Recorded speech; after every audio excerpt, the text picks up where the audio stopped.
de joven militó en el Partido Colorado y se sumó luego del advenimiento de la democracia al Frente Amplio. Fue la primera y última mujer electa presidenta de la Junta Local Autónoma y Electiva de San Carlos, que luego se transformó en municipio. Tuvo a su cargo la unidad de descentralización en el primer gobierno del Frente Amplio y luego ocupó el cargo de intendenta. También fue presidenta del Frente Amplio en Maldonado. Es escribana, política, esposa y madre. En la última elección departamental fue candidata a la intendencia de Maldonado y hoy es edila en la Junta Departamental. Nos proponemos conocer un poco más sobre ella. Bienvenida, Susana Hernández, a Retrato Hablado. Muchas gracias por la invitación. Bueno, ¿qué recordás de lo que fue tu infancia en San Carlos? Bueno, tuve una infancia un poco atípica. Nací en San Carlos, solamente estudié en Montevideo, volví a San Carlos, mi vida por elección es San Carlos, pero pasé mucho tiempo en el campo, en la zona del paraje Isco, en el límite entre Maldonado y Rocha. Ahí fui muy feliz en la casa de una de mis abuelas, en el límite del lado de Maldonado y el otro lado, del lado de Rocha, con la otra abuela. Ahí pasé todos los fines de semana de mi infancia y todas las vacaciones de mi escuela y de mi liceo. Después transitaba en forma normal, pero que me generó algunas dificultades esto de todos los fines de semana ir al campo, porque ya siendo joven me costó bastante poder tener la vida de juventud que se tenía en San Carlos, muy asociada al Club Oriental o a la Sociedad Unión, esas salidas, había cine en San Carlos. Estuve muy alejada de eso, por lo tanto la parte social mía estaba vinculada muy a la escuela en la infancia y a la adolescencia al liceo, y la parte social, cuando llegó el momento de los bailes, iba a los bailes de la escuela de Isco o la escuela de Garzón, que habitualmente me llevaba mi abuela. Eran otras épocas, se bailaba en la pista mientras estaba la orquesta, cosa que hoy no existe. Cuando venía el tocadisco había que sentarse o ir a tomar la Coca-Cola. Así que fue como una juventud bastante atípica por esto de vivir en la ciudad y en el campo, pero una muy feliz infancia y una muy feliz adolescencia. ¿Y de estudiante cómo eras? Bueno, era una estudiante tenaz, perseverante, aplicada, con algunas dificultades que la perseverancia la podía hacer sobrellevar muy bien. Normal y siempre con una expectativa de saber que quería llegar a ser escribana.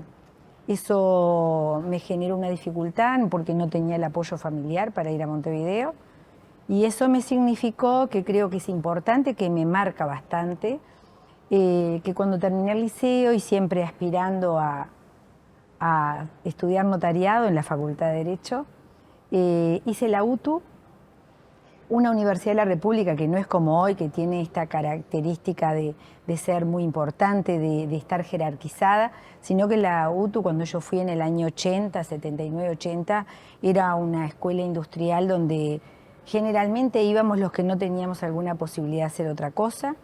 Y yo realmente comprendo que para mí la UTU no solamente me formó al trabajo, sino que me formó a la disciplina. Hice auxiliar contable, me recibí de auxiliar contable, inicié administración de empresa, conseguí, por esto también de las notas, ser becaria en la UTU, y todos los años pedía el traslado de San Carlos a Montevideo, hasta que cuando vino la democracia en el año 1985, quien fue mi jefe, que volvía de haber estado proscrito en la dictadura, me preguntó por qué todos los años pedía el traslado a Montevideo, y le dije que quería ser escribana.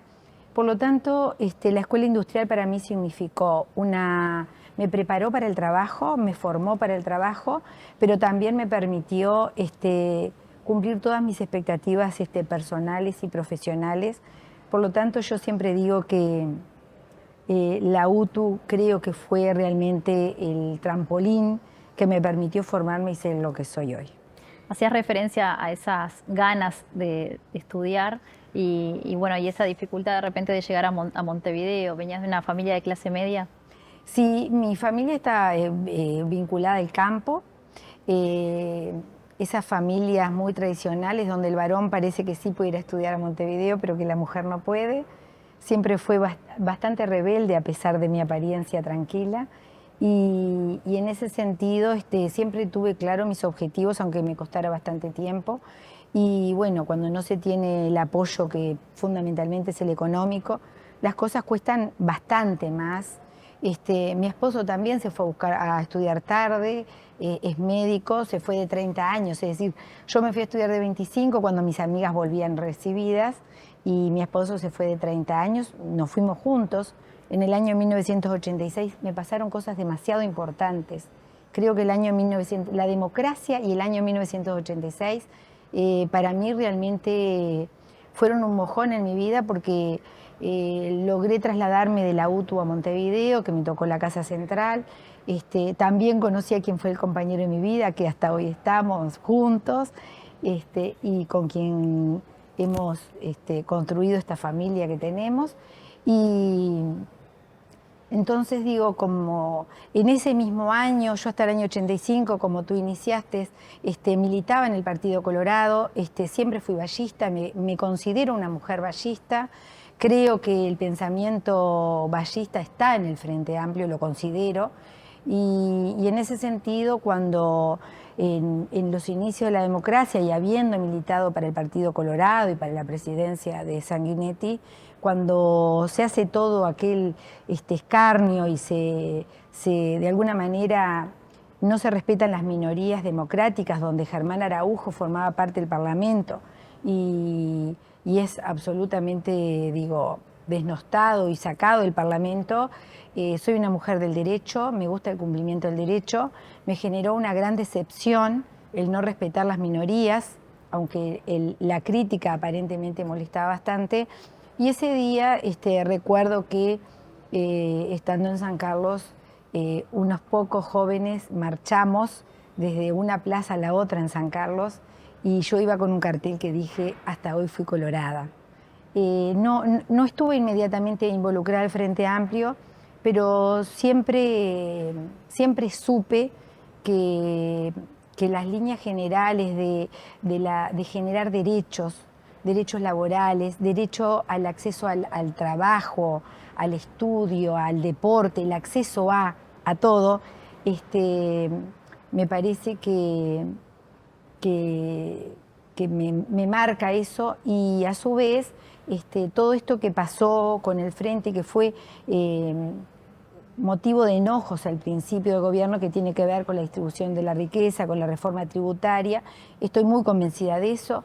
En el ámbito notarial, que somos agentes de retención, eso generó una gran molestia, lo que fue la reforma tributaria. Y yo creo que después se comprendió que pagar los tributos en forma escalonada y en función de ingresos no le fue mal a nadie. Todo el mundo tuvo mejor calidad de vida, más acceso a bienes que inclusive de la propiedad, a viajar, se empezó a adquirir otros derechos, y eso quiere decir que estamos cada vez más convencidas de que igualar para arriba nos hace mejorar a todos. Hacías referencia anteriormente a ese quiebre con el Partido Colorado y la incursión en el Frente Amplio. ¿El interés por la actividad política surgió en ese momento o ya venía de antes? Bueno, los momentos más duros de la historia de nuestro país, en la dictadura, en los finales de la dictadura, porque yo hice el liceo en dictadura, es decir, no conocía lo que había sido el liceo en democracia, pero ya me rebelaba y cuando formé parte de la UTU estaba en la parte sindical, por lo tanto la lucha por esto de generar igualdad me ha movido siempre. Nunca sabiendo de qué lugar. Yo tuve muchos años, desde el año 86 hasta el año 2000, es decir, muchos años, siendo militante de base, de comité de base, de estar en las esquinas, de doblar listas, años. Lo que ha pasado a mí o lo que me da, que tal vez lo puedo también hasta plantear desde el punto de vista de género como mujer, ¿no? Yo fui, como bien lo decías tú al principio, presidenta de lo que fue la última Junta Local Autónoma Electiva de San Carlos. Fui la primera mujer presidenta, en las tres de todo el país fui la primera, y la última porque después empezaron a haber alcaldes o alcaldesas. Lo que yo noté ahí y que realmente llegué, formaba parte del equipo de Los Santos, pero llegué por votos que se dieron en lo que hoy es el municipio de San Carlos, y, y lo que noté ahí es que tenía que estar todos los días rindiendo cuentas, demostrando que era capaz, demostrando que tenía mirada estratégica, que tenía agenda y a su vez que tenía sensibilidad. Y lo que siempre he dicho es que quienes me presidieron en las presidencias, que eran hombres, transitaban el periodo sin tener que tener ese rendir cuentas, ¿no? Entonces, lo que yo he planteado también en esto de la política y las mujeres, que a mí me gustaría que los hombres también rindan cuentas, que todos, no es ocupar los lugares porque los ocupemos, sino para qué lo ocupamos y si realmente estamos preparados para esa tarea o esa responsabilidad adicional. ¿Y qué figura te sedujo en esos primeros tiempos que estuviste cerca del Partido Colorado?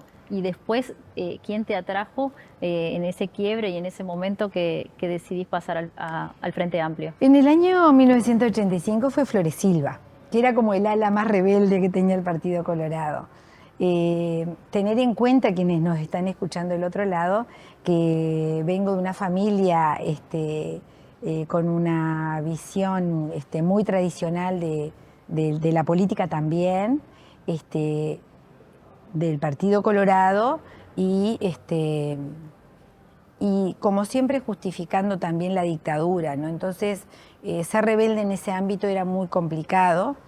Y entonces Flores Silva, dentro del Partido Colorado, estaba Sanguinetti, Tarigo, Flores Silva. Y después de ese quiebre, que quedé en forma independiente, fui muchos años independiente, comencé a ver la construcción de toda esta historia, lo que tenía que ver de Germán Araujo, ¿no? Cuál era su pelea, cuál era su lucha, cuál había sido la molestia generada en ese Parlamento, donde la crítica a la construcción democrática que se estaba formando era muy dura.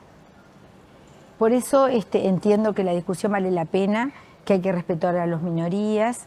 Yo ahora muchas veces cuestiono en la Junta Departamental, el Frente Amplio tiene 9 líneas, el Partido Nacional tiene las mayorías absolutas, y muchas veces no se nos permite ni ampliar el plazo para poder terminar la idea, y yo entiendo que la escucha y la participación de las minorías es importante. Hoy nos toca estar en la minoría, supimos estar en todas las etapas, digo, porque desde que entro al Frente Amplio en el año 1986 éramos pocos, muy pocos, después tuvimos todo lo que fue el periodo de la responsabilidad de gobierno, hoy somos minoría, creo que no somos en la Junta Departamental, no somos minoría a nivel país, queda claro que somos casi la mitad del país y que del otro lado existe una coalición de gobierno donde en estos días, con los hechos públicos que han pasado, algunos referentes políticos han dicho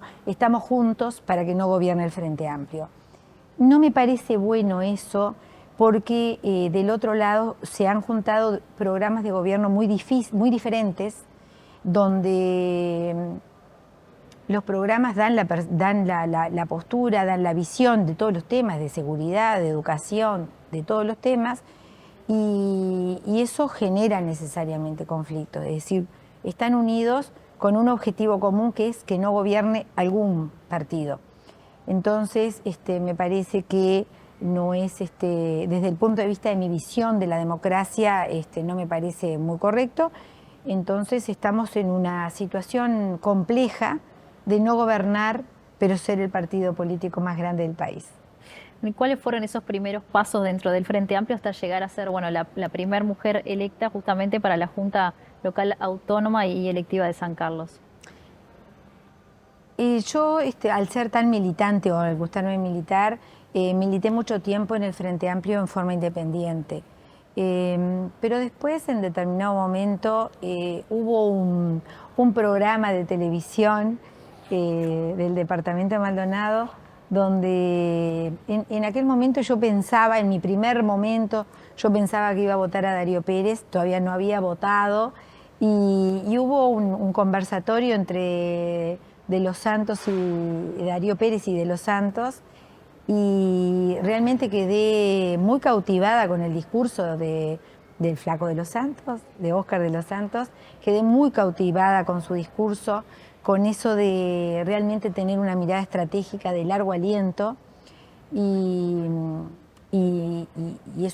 realmente me he empoderado de eso porque creo que la política tiene que ver con eso, ¿no? Cómo podemos ver qué pasa a corto plazo para la solución de los problemas a corto plazo, pero cómo podemos estar pensando en visualizar nuestro departamento y nuestro país a 30 años para adelante. Yo creo que hay que estar pensando en eso y de ahí podríamos hablar mucho, porque creo que el gran desafío que tenemos en la política es no ser cortoplacistas. ¿Crees que allí adquiriste esas primeras herramientas para luego aplicarlas en lo que fue tu paso por la Intendencia justamente de Maldonado? Sí, estoy convencida. La Junta Local, cuando a mí, yo realmente el año que estuve de intendenta, siento que estuve terminando un gobierno que era de Los Santos. Es decir, la agenda era la misma, lo único que cambió fue la forma de trabajar. Cuando asumí de intendenta me reuní con el gabinete y dije, bueno, la agenda sigue siendo la misma, lo que hay que hacer es ejecutar, lo que cambiamos es la forma de trabajar. Bueno, a mí me gustaba que los viernes nos reuniéramos a ver qué había hecho cada dirección general, qué se pudo hacer, qué no se pudo hacer. Es decir, que lo que había era una mecánica de trabajo. Me caracterizo por trabajar realmente con equipos. Capaz que estoy empezando por el final, pero después vuelvo a lo que tú me preguntas. Sentí un gran respaldo de las funcionarias y los funcionarios de la Intendencia. Ese concepto que se tiene de que los funcionarios municipales dan poco de sí, creo que el ejemplo que dan 2 o 3, que yo a veces digo el apoyado en una pala o el no queriendo atender de buena manera, desmerece en realidad lo que hace el 95% de los funcionarios. Sin las funcionarias y los funcionarios de la Intendencia yo no hubiera podido cumplir con lo que cumplí. Quienes estuvieron en la Intendencia saben que subía y bajaba los pisos, que iba a las direcciones de obra, a la parte de deporte. No concibo la construcción de la gobernanza, sino es realmente con todos. Y ese todos lo aprendí también en la Junta de San Carlos. Entonces retomo tu pregunta, porque cuando yo asumí la Junta Local de San Carlos, muchas personas decían, inclusive algunos ediles de la Junta, es una buena señora. Y yo eso lo veía como que me desacreditaba políticamente, ¿no? Porque cuando alguien dice es una buena persona en el ámbito político, está de alguna manera referenciando que políticamente no. Entonces, en ese momento, y en eso lo que fueron los primeros pasos desde un ejecutivo, de un ejecutar y desde una gobernar, entendimos que trabajar con las organizaciones sociales, San Carlos y su municipio, en aquella época era mucho más fermental, había muchas comisiones barriales, muchas comisiones de la discapacidad, culturales, de deporte, baby fútbol, muchas organizaciones rurales. Entonces digo, trabajar con la comunidad organizada realmente a uno le evita resolver el problema individual. Las personas generalmente demandan a título individual.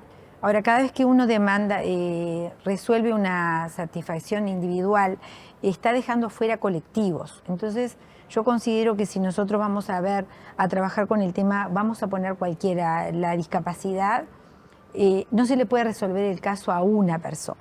Entonces, digo, bueno, si tiene que haber un traslado, que haya un micro para las organizaciones o para las personas que tienen dificultad a acceder. Así hubo un presupuesto participativo, ganó el ómnibus, sigue estando en San Carlos. Entonces digo, en el gobierno local de San Carlos lo que aprendí es cómo es importante trabajar con las organizaciones sociales y el gobierno local. Siempre que se te ve en entrevistas sos muy defensora de lo que son los recursos que deben tener los municipios y ¿crees que es posible, sin el peso gravitante que pueda tener la Intendencia, tener esos recursos para los municipios? Habría que modificar las leyes para que los municipios pudieran tener el presupuesto propio, pero creo también que es voluntad política. Cuando estuvimos en el gobierno, la distribución con los municipios se hizo de una forma que si hubiera continuado hubiéramos tenido una experiencia realmente muy desafiante. Nosotros en el periodo 2010-2015, el presupuesto se hizo de una manera bien interesante. Todas las direcciones generales ponían todo lo que querían hacer, que era mucho, las listas siempre son muy largas. Y se le pidió a los municipios cuáles eran sus aspiraciones y los municipios tenían muchas demandas para satisfacer. Y después empezó un proceso de 6 meses para la preparación del presupuesto y para entregarla a la Junta Departamental, donde las direcciones generales, la Dirección de Hacienda y de Presupuesto iban a los municipios y los municipios venían a la Intendencia. Esas jornadas fueron conflictivas. Los municipios venían a veces con sus concejales y concejalas y venían con los técnicos de los municipios, los que tenían, porque los municipios no todos tienen la misma capacidad de trabajo. Es decir, San Carlos tiene dirección de obra, dirección de cultura, políticas sociales, tiene técnicos, arquitectos, ingenieros, pero hay municipios como Garzón que dependen absolutamente de los técnicos de la Intendencia. Digo, para hablar de dos municipios con realidades distintas. Pero todos los municipios venían a la Intendencia y ahí se empezaba a acomodar el municipio. Es decir, qué se sacaba de cada una de las direcciones generales y qué se sacaba de cada uno de los municipios. Eso después queda en los renglones que van a la Junta Departamental, en la parte del presupuesto, pero sabiendo qué disposición iba a tener cada municipio.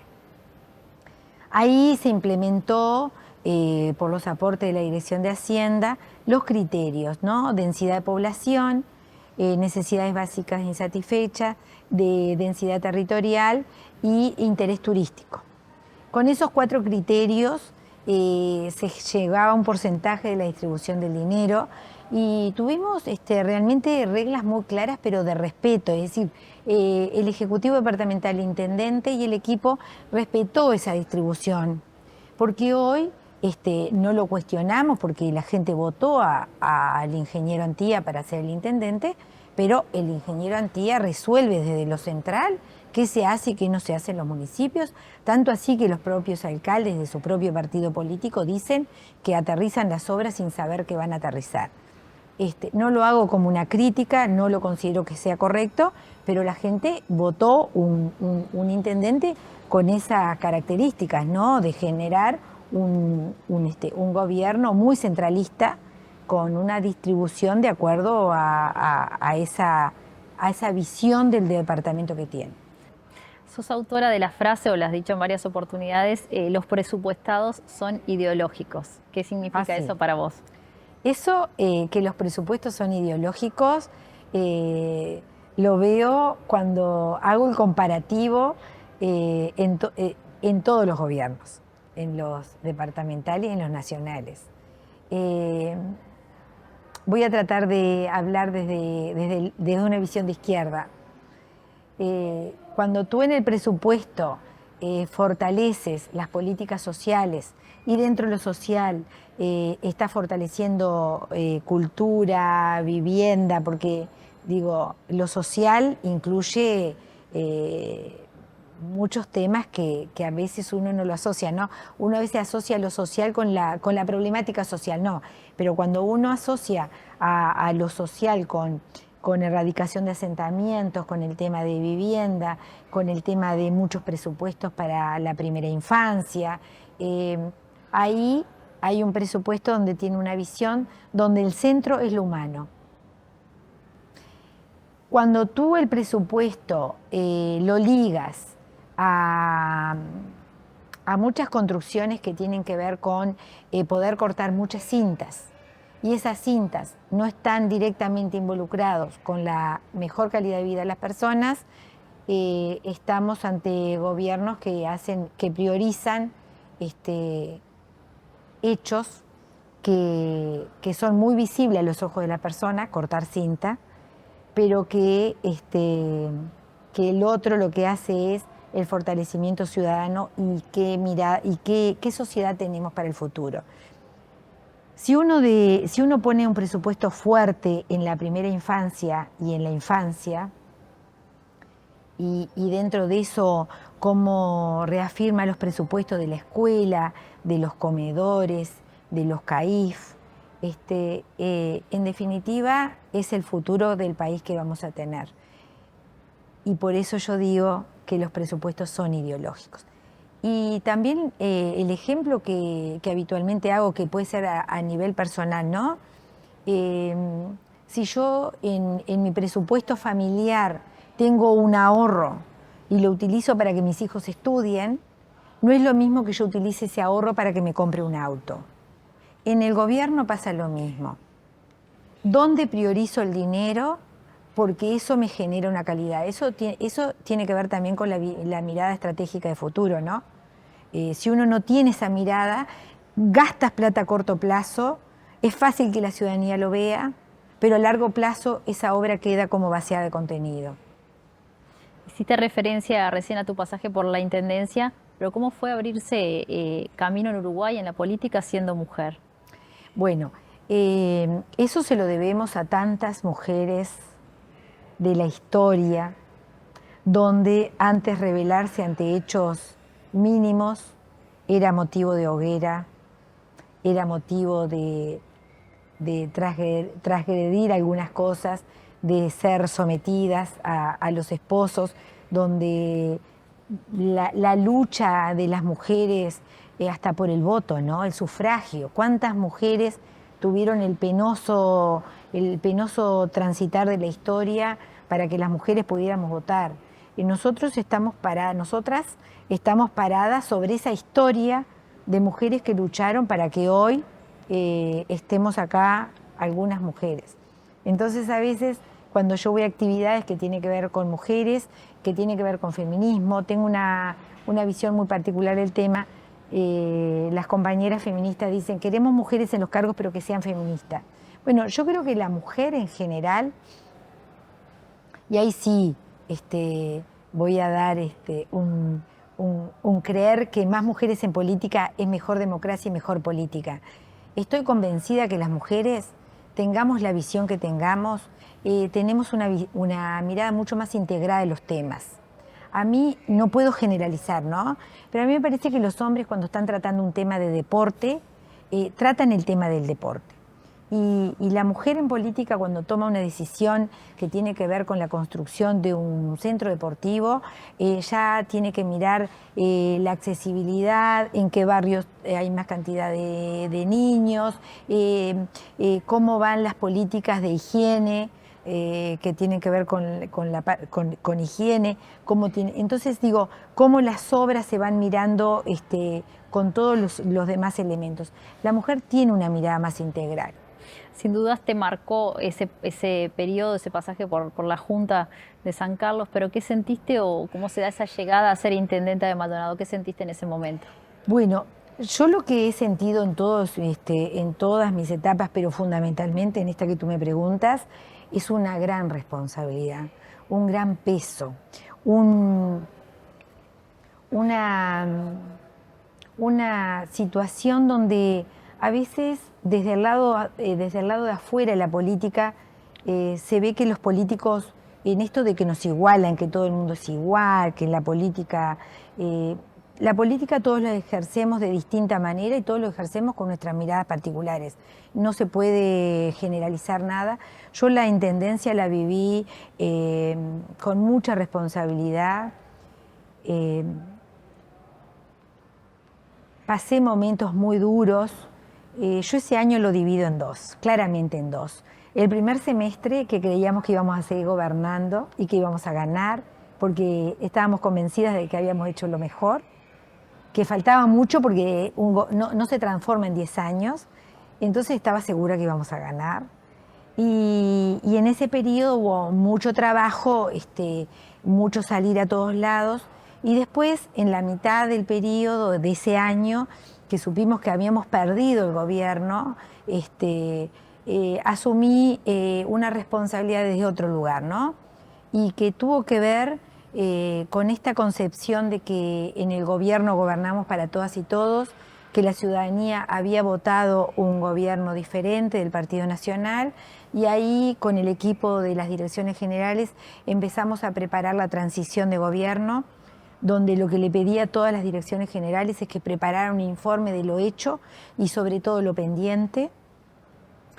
Fue una elaboración, fue doloroso porque realmente teníamos esperanza de seguir militando y trabajando desde ese lugar, con un programa de gobierno que me sigue pareciendo desafiante y que ahora se está preparando. Y ahí vino la transición, lo reconoció el mismo intendente de Los Santos, Antía. Antía reconoció que fue una transición impecable. Me pidió que detuviera 2 expedientes porque le afectaban su gobierno, quedó en carpeta pendiente, eso lo reconoció. Y el día de la entrega de mando fue un momento triste para mí. En mi discurso valoré la democracia, pero veía ahí la felicidad que tenían todas las personas del Partido Nacional y veía a mi familia ahí adelante, que eran los únicos que estaban, mi esposo, mis 3 hijos y sus parejas. En aquel momento no tenía nieta, y veía a una de mis hijas muy triste porque me conocen, y con la mayor dignidad posible entregué haciendo un discurso a la democracia, pero convencida de que en algún momento podríamos volver para seguir construyendo de la forma que creemos. Así que ese año lo divido en el primer semestre, segundo semestre y el día que entregamos el mando. La siguiente pregunta es, ¿cuál fue el día más difícil de tu gestión? Pero creo que está en esa respuesta. El día más difícil de mi gestión fue el primer día de encuentro con el gabinete, el día que en la mitad del periodo la decisión de preparar la transición, y el más triste fue la entrega del mando. ¿Y el de mayor satisfacción? La mayor satisfacción en realidad, tengo muchos momentos de gran satisfacción, pero todas están asociadas con alegrías de determinados colectivos que resolvían sus problemas. Es decir, no sentía felicidad puedo dar un hecho puntual que fue muy feliz. Al intendente, y en ese momento a la intendenta, le llegan muchas invitaciones todos los días. Yo no soy una persona que esté muy visibilizada con la parte social, ¿no? Sí con la parte del trabajo. Y me llamó la atención, uno no puede ir a todos lados. Y me acuerdo que saqué una tarjetita de todos colores, que resultó ser una actividad de fin de año en Maldonado Nuevo, en un centro de la Intendencia. Y le pedí a Walter, el chofer del equipo, que me llevara al comunal. Ahí, cuando ingresé, habían artesanías hechas con barro, con cosas de plástico, y había una madre con su hijo.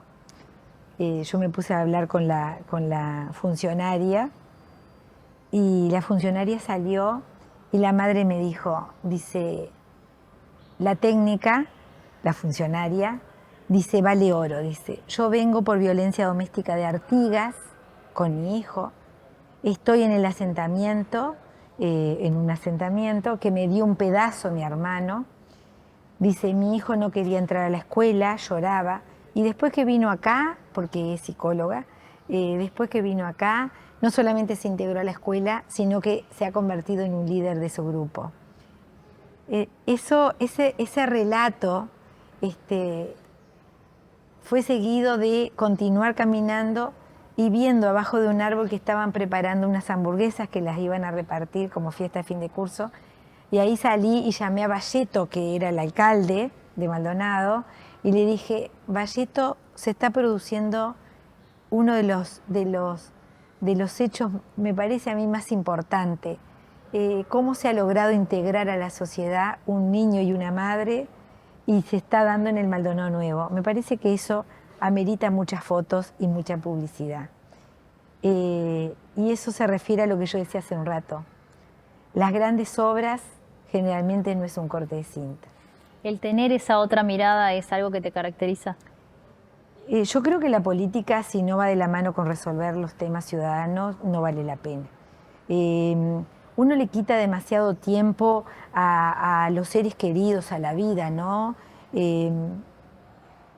Un día mío de mi vida es levantarse a las 5:30 de la mañana, de trabajar hasta las 2, las 3 de la tarde en la escribanía, después tener reuniones, tener agenda, es decir, ir a alguna reunión que me piden los vecinos, ir a la junta departamental, ir a alguna comisión, también ejercer ahí, trabajo los sábados. ¿Qué pasa con eso? Bueno, eso nos pasa que nos quita tiempo familiar, que es importante. Mis hijos, que ahora tienen 32, 31 y 28 años, que todos lograron estudiar, siempre me dicen, porque yo he tenido como madre como un sentimiento de culpa de que tal vez estuve ausente. Y mis hijos siempre me lo han dicho hasta el día de hoy. Siempre te ingeniaste para estar cuando entregaban las notas, en la fiesta de fin de curso, para llevarnos y para traernos. Siempre estuviste, siempre fuiste una madre presente. Y eso creo que vale la pena porque siempre he dicho en política que mi límite es la familia. Si un día los integrantes de mi familia me dicen que no toleran o que definen entre una cosa u otra, mi decisión va a ser la familia. Porque si yo creo que transformar el mundo es para mis hijos, no vale la pena si mi familia se destruye. No creo en quienes hacemos política tenga que tener sus vidas destruidas, separados. Me parece que priorizar la familia, es decir, todos saben que si pasa algo en mi casa, que alguien tiene que hacerse un estudio, yo cancelo cualquier reunión, no importa con quién sea. Después se vuelve a hacer, pero mi familia es quien me sostiene, en quien ha estado en las buenas, quien ha estado en las malas, y realmente es mi sostén personal. Por lo tanto, el límite para la militancia es mi familia. Hoy voy a cumplir 60, este año cumplo 60 años, creo que ya está, que mi familia no me va a decir tienes que abandonar, porque creo que siempre voy a estar militando, igual en la comisión del barrio. En tono de anécdota, hay quienes recuerdan que después de largas horas de trabajo o recorridas te veían descalza, así cuando había tareas más de entre casa en lo que es la Intendencia de Maldonado. ¿Lo recordás? ¿Cómo no lo voy a recordar? Porque generalmente, bueno, uno cuando llegaba a la Intendencia ya iba vestida para la jornada, ¿no?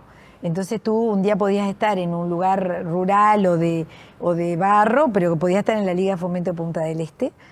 Y generalmente uno tenía que ir de taco o de zapatos.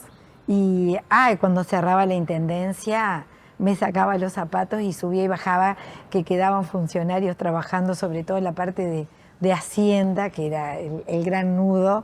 Y sí, qué lindo que era descalzarse, y me veían los funcionarios, ¿sí? Porque bajaba, no era muy de que el mensajero llevara las cosas. Me gustaba ir a hablar con los funcionarios, me gustaba que me explicaran las cosas, generaba esa relación y sí, me vieron descalza muchas veces. A tu entender, ¿por qué el Frente Amplio perdió las elecciones en Maldonado? Nosotros hemos hecho mucha crítica y autocrítica a nivel del Frente Amplio y a nivel general. Ahí se habla mucho de comunicaciones, yo creo, voy a hablar a título personal ahora, ¿no? Que las responsabilidades de gobierno creo que nos separaron mucho de la gente. Y eso tiene que ser un aprendizaje si volvemos a gobernar, porque a veces la velocidad de todo lo que hay que hacer, es decir, aquella cantidad de expedientes que hay que leer, ¿no? Y que aparte yo tengo la característica de ser escribana, que tenía que leer los expedientes, saber de qué se trataban, y que no era uno o dos, eran cientos de expedientes.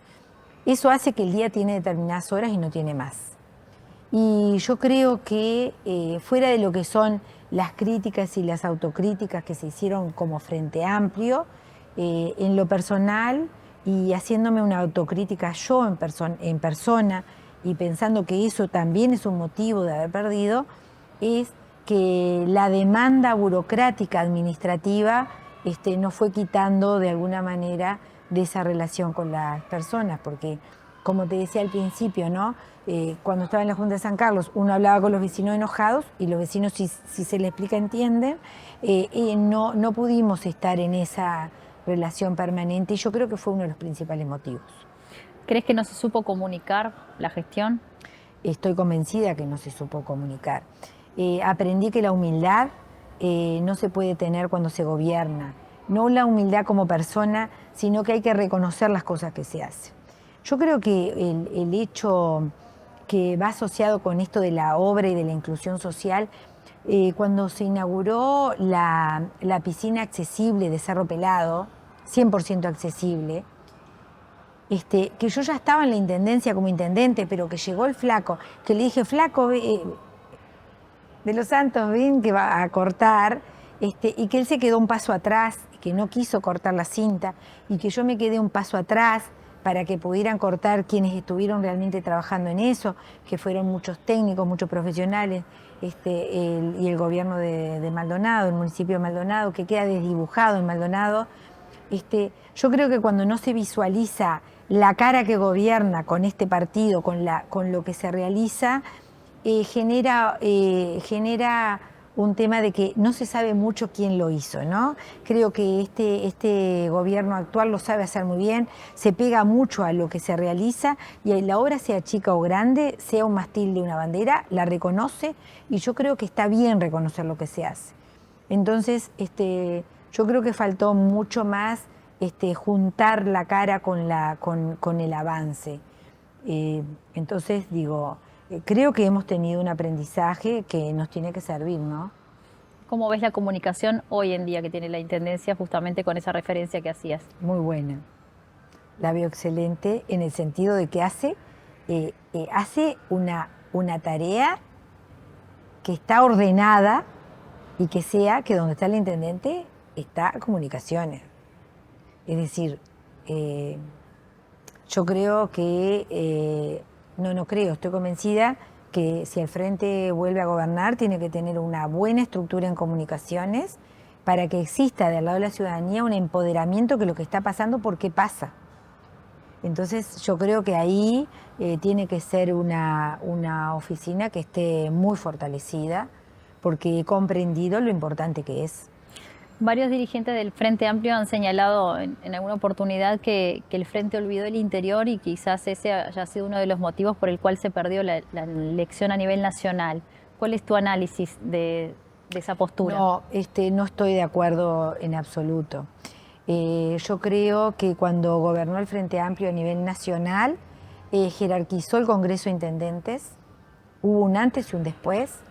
La distribución de los recursos de los ministerios se dio a través del Congreso de Intendentes. No se miró si los gobiernos departamentales eran de blancos, colorados o de izquierda.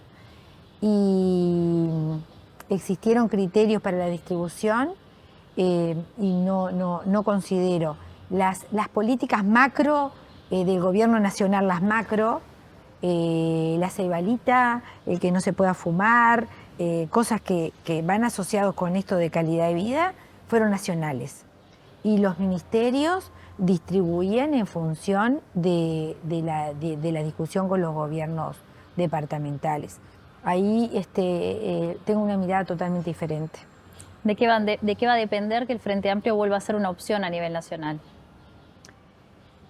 Bueno, creo que si logramos que se comprenda desde la ciudadanía que el programa de gobierno y los compromisos son para ejecutarlo y no promesas electorales. Una cosa es el compromiso electoral, que es lo que hacemos, y otra cosa son las promesas electorales para ganar. Me parece que dan muchos resultados los eslogan, pero cuando después no se puede cumplir el eslogan, llega fulano, llega al trabajo, gano por eso, pero después hay cada vez menos trabajo. Me parece que no está bien. Me parece que la ciudadanía cuando vota debería de votar en función de compromisos electorales y no de promesas electorales. Creo que la ciudadanía tendría que acceder a la página de la Corte Electoral y ver los programas de gobierno de todos los gobiernos, ver qué pasa en cada uno de esos compromisos programáticos. El Frente Amplio, estoy convencida que es el único que en este momento está hace un año trabajando en el programa de gobierno. En el programa de gobierno a nivel nacional hay equipos de trabajo de técnicos y profesionales y ciudadanas y ciudadanos comprometidos con distintos temas, y en lo departamental hay más de 100 vecinas y vecinos frente amplistas, profesionales, técnicos, vecinas y vecinos comprometidos con distintos temas que están poniéndole el ojo al programa de gobierno y que va a ser para las candidatas y candidatos a la intendencia tienen que ser su hoja de ruta. Después cada uno le va a poner su personalidad, su estilo, eso clarísimo, ¿no? Pero si nosotros logramos que la ciudadanía comprenda que los compromisos electorales son para ejecutarlo y logramos enamorar a la ciudadanía que el programa de gobierno viene para hacer una construcción colectiva y de mejor calidad de vida, creo que deberíamos de ganar, y que si del otro lado tenemos igual a todos juntos, el Frente Amplio tendría que tener la mitad más uno para poder gobernar. ¿Y a nivel departamental? Y a nivel departamental lo mismo, exactamente lo mismo. ¿Cómo logramos enamorar a la ciudadanía? Y creo que un paso atrás, creo que lo que tenemos que, de acuerdo a lo que he visto caminando por algunos barrios, lamentablemente tenemos que empezar un paso atrás. Empezar por construir la credibilidad de la política. Construir el convencimiento más absoluto de quienes representamos en política, tomamos decisiones por la ciudadanía, que no se puede ser indiferente al momento de gobernar. Si logramos eso y enamorar con esos compromisos electorales, yo creo que podríamos volver a gobernar. Es complejo, es difícil, y más cuando del otro lado, y se ha dicho en forma pública y en forma mediática, que si del otro lado están unidos para que no gane el frente. ¿Vas a ser candidata nuevamente a la Intendencia de Maldonado? Bueno, esa pregunta es muy difícil contestarla porque no me gusta decir voy a estar donde la fuerza política quiera. Yo digo que creo que estoy preparada para gobernar, pero que realmente va a ser el Frente Amplio el que va a resolver, porque tenemos una forma de definir quiénes son las candidatas y los candidatos. Generalmente es por voto de convencionales, y ahí hay que ver quiénes tienen más votos. Hay muchas candidatas y muchos candidatos en Maldonado, y seguro que nosotros vamos a estar donde mejor nos sintamos con esta visión que tenemos, encolumnados con quien tengamos que estar encolumnados, pero la definición de quiénes son las candidatas y los candidatos, todo el mundo conversa, pero no están definidas las candidaturas en el Frente Amplio. Y en lo personal, ¿cuál es la aspiración? A mí me gusta la tarea ejecutiva, estos pasajes por la Junta Local y por la Intendencia, y ahora por la Junta Departamental, me doy cuenta que me siento mucho más cómoda en lo institucional de ejecutivo, por lo tanto ahí es donde me siento más cómoda, pero digo, me siento preparada, pero no puedo definir por la fuerza política. ¿Le reconoce algún logro de la actual administración del Partido Nacional?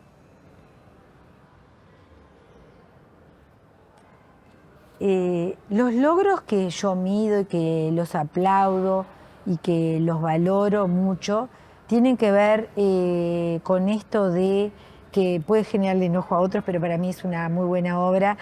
Todas estas infraestructuras que se han generado, por ejemplo, como en el hipódromo, de aminorar la velocidad, de toda la parte de ciclovías, del control de la velocidad, eso para mí ha traído una disminución de los accidentes de tránsito y todo lo que eso trae aparejado en forma colateral. Me cuesta mucho ver qué valoro de este gobierno, porque tengo una confrontación que es ideológica en todo lo que se está afectando ambientalmente con las obras. Creo que estamos matando el destino turístico de Punta del Este. Si no paramos con esto cortoplacista de que el trabajo, que todo sea por el trabajo, las excepciones por el trabajo, estoy en contra. Es decir, que para el Partido Nacional es un logro, para mí es un demérito, pero eso sí que tiene que ver con miradas ideológicas, porque yo lo llevo a un ejemplo porque se puede detectar más por el corto plazo, y lo voy a llevar al departamento de Rocha. Recuerdo que La Coronilla era el principal balneario de Rocha. Por el interés de los arroceros, de 2 o 3 empresarios arroceros, se hizo el canal de Andreoli, y La Coronilla pasó a recibir, la playa de La Coronilla pasó a recibir todo lo que venía de los campos. Recuerdo que hasta animales muertos venían. Se cerraron los hoteles, se cerraron los supermercados, las familias alquilaban el frente de su casa y tenían casitas en el fondo para el turismo nacional. Y eso que se pensó que era un avance a corto plazo generó una destrucción de la playa de Rocha. ¿Qué sentís cuando a veces se afirma que, bueno, que el Frente Amplio es el palo en la rueda, muchas veces para algunos determinados temas que se votan en la Junta Departamental o que están en tratamiento de la Junta Departamental y que de repente podrían llegar a generar trabajo para el departamento de Maldonado? Bueno, a veces también va en cómo fundamentamos, ¿no? Nosotros hemos votado, por ejemplo, el fideicomiso para el barrio Kennedy, que fue de muchos millones de dólares, que traspasa este periodo de gobierno, que va a afectar a otros.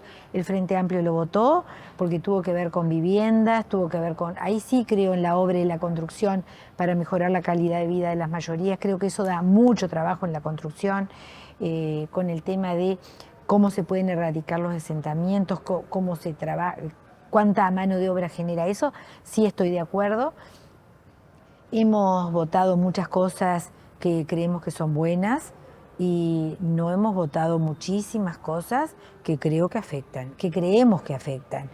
Nosotros ayer tuvimos una visita en la Comisión de Planeamiento con un proyecto para San Carlos, que tiene que ver con toda una parte de ciclovía que se va a unir con las estaciones de AFE, que el Gobierno Nacional pasó al uso de las intendencias, las estaciones de AFE. Va a haber un proyecto muy interesante que lo está llevando a cabo este Gobierno de Antía, que estamos totalmente de acuerdo, que lo apoyamos, que votamos en comisión en forma afirmativa, para eso, que va a tener una inversión, que va a llevar expropiaciones, que va a llevar una gran obra. En la comisión estuvimos de acuerdo, lo vamos a llevar a la bancada del Frente Amplio y pienso que lo vamos a votar, porque me parece muy bueno para la localidad de San Carlos. Por lo tanto, creo que nos ponemos en cada caso puntual. No considero que somos palo en la rueda y creo que no llega a la ciudadanía esto de que cada vez que estamos votando en contra hemos presentado propuestas para minimizar lo que creemos que no es bueno y no se toma en cuenta. Es decir, nosotros a cada cosa que entendemos que no se debe hacer generamos una propuesta alternativa, pero el Partido Nacional tiene las mayorías absolutas, tiene 21 votos, puede hacer lo que quiere y lo hace. Y está legítimamente respaldado por lo que fue el voto de la ciudadanía. Sos frente amplista, sos de San Carlos. ¿Qué sentiste cuando Darío Pérez, bueno, abandonó lo que es la fuerza política y pasó al Partido Nacional? Yo lo vi en forma muy natural, porque Darío Pérez siempre había estado votando y recuerdo que en la Junta Departamental apoyaron hasta la entrega de una calle para un edificio, quebrando el Frente Amplio en la bancada. En la Junta Departamental quebraba habitualmente, tenía fuertes mayorías en la Junta Departamental y votaba con el Partido Nacional. Por lo tanto, me parece que en realidad nunca dejó de tener una visión de ser del Partido Nacional, y me parece que las personas se tienen que ubicar donde mejor lo sientan. Lo que cuestiono es que el Frente Amplio le sirvió mientras fue 25 años diputado y le pareció que no era de su afinidad cuando no tuvo ese cargo. Entonces, lo que le cuestiono, y es a título personal, es que si estaba en discordancia, tendría que haber dejado en otro momento y no cuando no tenía un cargo. Y hoy tiene un cargo que se lo da el Partido Nacional. Por lo tanto, me quedo con la duda si el tema es ideológico o es de cargos. Vuelvo a Susana, la mujer que está detrás de la política. ¿Qué te gusta hacer? ¿Tenés algún hobby? ¿Te gusta cocinar? Me encanta cocinar. Cocino siempre, salgo de la escribanía a las 2 y ya preparo la comida. Mis hijos se han ido de casa, así que comemos solo con mi esposo. Los fines de semana me encanta cocinar, recibimos a la familia, a los hijos, los que pueden vienen con la pareja. Cocinar me encanta. Una distracción que tengo, los pocos momentos, que generalmente es el sábado de noche. No puedo estar mucho tiempo sentada, pero para estar mucho tiempo sentada, tomando mate con mi esposo o con mi familia y frente a un televisor, tengo que tejer o tengo que bordar. Me gusta mucho tejer, bordar. En mi infancia fui criada para ser una ama de casa, fui criada para esperar al esposo. Mi abuela me sentaba de 5 a 7 de la tarde y me enseñaba, me encantaba, me enseñaba a bordar, a hacer crochet y a tejer. Eso era una tarea. Preparé el baúl de las ilusiones, se llamaban antes, que era todo para cuando me casara, pero después compré sábanas, todo hecho, pero tenía la cosa bordada.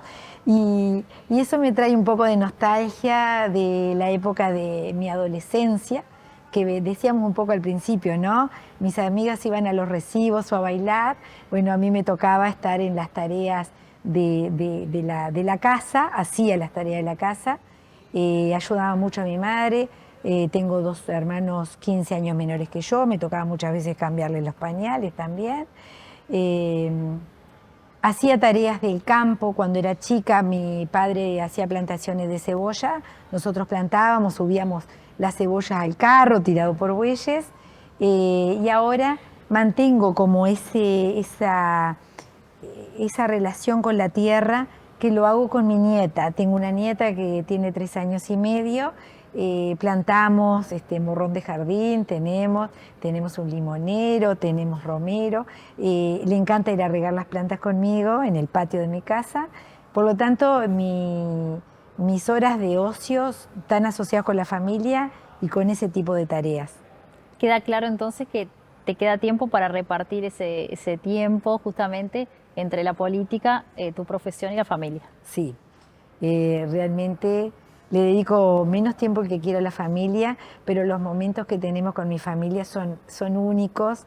Yo disfruto cada cosa que hago, todo lo disfruto. Disfruto el trabajo, disfruto la política, disfruto las tareas del hogar, y disfruto la familia. Mi nieta me abraza tan fuerte, tan chiquita, y me abraza tan fuerte. Y ser abuela, yo creo que ser abuela es mágico. Todo el mundo dice que es lindo ser abuela, pero cuando uno realmente es abuela, es como que a uno no le entra el corazón en el cuerpo. Y creo que viene en un momento donde las grandes emociones se han aquietado y donde las nietas y los nietos nos traen un mundo mágico donde volvemos al piso a andar a caballo o a armar puzzles, y de alguna manera nos demuestran que todavía tenemos muchas cosas por hacer. Muchas gracias, Susana, por haber compartido este tiempo con el Grupo Portada. Agradezco yo la oportunidad que me dieron de estar contigo, de estar con el equipo. Me he sentido muy cómoda y realmente ha sido una entrevista que muestra otra cara que no es la comúnmente conocida. Muchas gracias.